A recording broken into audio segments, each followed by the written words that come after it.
ജോലി വാഗ്ദാനം ചെയ്ത് കംബോഡിയയിലേക്ക് മനുഷ്യക്കടത്ത് നടത്തിയ കേസിൽ മുഖ്യപ്രതി അറസ്റ്റിൽ. കോഴിക്കോട് തോടന്നൂർ തെക്കേമലയിൽ അനുരാഗാണ് അറസ്റ്റിലായത്. നെടുമ്പാശ്ശേരി എയർപോർട്ട് വഴി നാട്ടിലേക്ക് മടങ്ങവെയാണ് പോലീസ് പ്രതിയെ കസ്റ്റഡിയിലെടുത്തത്.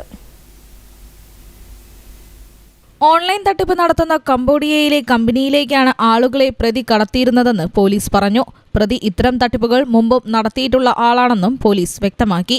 പേരാമ്പ്ര കൂത്താളി സ്വദേശി അബിൻ ബാബു, പേരാമ്പ്ര സ്വദേശി കുന്നുമ്മൽ രാജീവൻ എന്നിവരടക്കം നിരവധി പേരാണ് തട്ടിപ്പിനിരയായത്.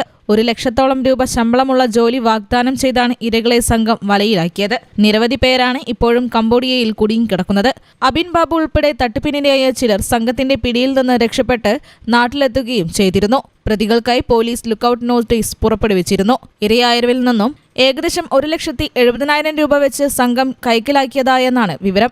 മനുഷ്യക്കടത്ത്, തടവിൽ പാർപ്പിക്കൽ, പണത്തിനു വേണ്ടി തട്ടിക്കൊണ്ടുപോകൽ തുടങ്ങിയ വകുപ്പുകൾ ചേർത്താണ് കേസെടുത്തിരിക്കുന്നത്. Perambra police inspector P Jamsheed, sub inspector K Shameer എന്നിവരുടെ നേതൃത്വത്തിലുള്ള പോലീസ് സംഘം നെടുമ്പാശ്ശേരിയിലെത്തി പ്രതിയെ ഏറ്റുവാങ്ങുകയായിരുന്നു. Sub inspector N Subramanian, senior civil police officer T K Riyas, civil police ഓഫീസർമാരായ T M Rujilesh, M Lalu, N P Sujila എന്നിവർ സംഘത്തിലുണ്ടായിരുന്നു. പേരാമ്പ്ര കോടതിയിൽ ഹാജരാക്കിയ പ്രതിയെ പിന്നീട് റിമാൻഡ് ചെയ്തു. News bureau, Vadakara.